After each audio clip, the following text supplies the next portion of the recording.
पण आजच्या या दिवशी मी एक आपल्या सर्वांसाठी एक या ठिकाणी सांगणार आहे की आपल्या देशामध्ये फक्त 2% लोक असे आहेत की ते फक्त अंग प्रत्यार्पण त्या ठिकाणी करतात. आपलं अवयवाचं जे प्रत्यार्पण असतं ते करतात आणि आपल्या देशामध्ये लोकांना अनेक त्या ठिकाणी याची आवश्यकता असते. अनेक वर्षानुवर्षे त्यांचे नंबर लागत नाहीत आणि म्हणून अंग प्रत्यार्पण करण्यासाठी लोकांनी प्रवृत्त व्हावं.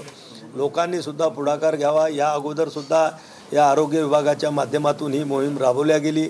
अनेक सेलिब्रिटी असतील, मोठमोठे राजकीय पदावरील लोक असतील, यांनीसुद्धा त्याच्यामध्ये नोंद केलेली आहे. आजचा हा पदभार सांभाळत असताना मी आजसुद्धा असं घोषित करतो सुद्धा उपरांत माझं अंगदान किंवा जे अवयवदान असते ते त्या ठिकाणी मी करीन. हे आजच्या या निमित्तानं मी त्या ठिकाणी घोषणा केली. सर, एक महत्त्वाचा प्रश्न, एम्स सध्या महाराष्ट्राच्या वाट्याला फक्त नागपूरलाच एक एम्स आहे, इतर ठिकाणी कुठेही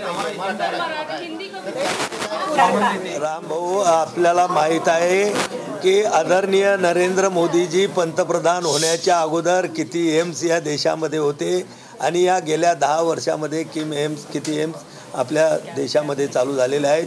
ही गोष्ट खरी आहे की आपल्या महाराष्ट्रामध्ये एकच नागपूरला आहे. आता ही 5 वर्ष आपल्याजवळ आहेत. आणखीन या 5 वर्षामध्ये निश्चित त्याची संख्या वाढवण्यासाठी माझ्याकडूनही प्रयत्न होतील. बारणे साहेब म्हणतात की आमचं